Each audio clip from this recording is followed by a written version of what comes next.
Do you wake up with a really sore neck in the morning? You can't turn your head right or left. It's usually more to one side that it's more painful.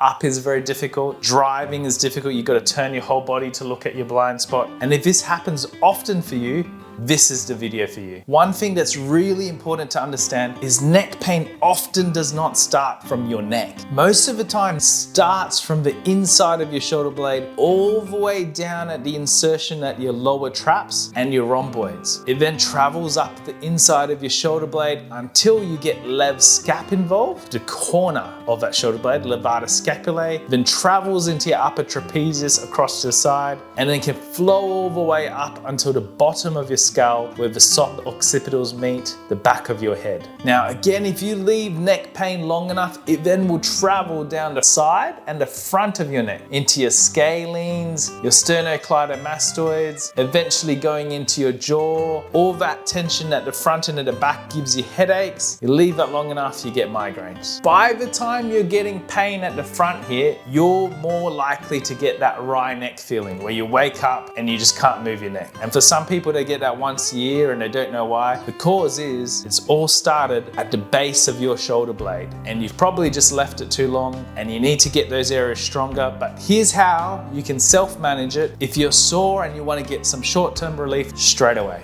So you're going to start at the top of your rib cage and near your collarbone or your clavicle, massaging around these two spots gently because those are the insertion points of a sternocleidomastoid muscle, and then following that muscle up and on the outside of your neck, gently 2 to 3 fingers at a time, and follow that all the way in the direction of your ear. Now also to get your scalenes, just go a little bit to the side and down and follow that through to your first rib and towards the middle of your collarbone. Gentle, nice strokes with your fingers are what you want. You don't want knuckles in here. Usually a little bit of cream is helpful to help your fingers run smoothly across your skin. Rhythmic and fluid strokes. So now we're going to follow that sternocleidomastoid where it inserts right behind your ear. You'll find a bony prominence there. And again, nice gentle strokes just around there in multiple directions. You can go right under it or on the side of that bone, and that's going to get the full length of the sternocleidomastoid. From there, you can go a little bit further in and up,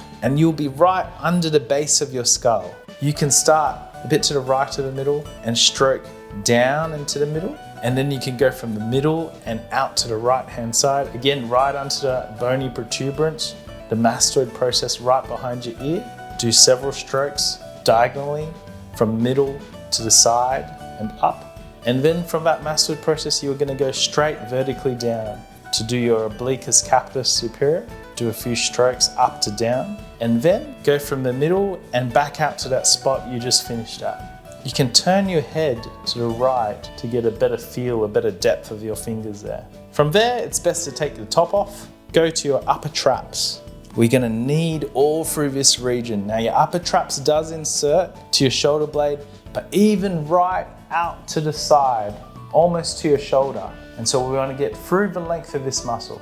And to get to your levator scapulae, we want to go a little bit to the side and a little bit further down, and that's often a very tight spot for a lot of people as well. So it's quite hard to get to the inside of your shoulder blade, so that's why we're going to use a massage ball. Now if you cross your arm across your chest and pull that in, you're going to stretch your rhomboids and your lower traps. Put the ball right in close to your shoulder blade. That's where all that tightness is originating from, and you want to roll up and down. You can experiment with your body rotations to your left and right, but you really want to get into there. Now tennis ball's good.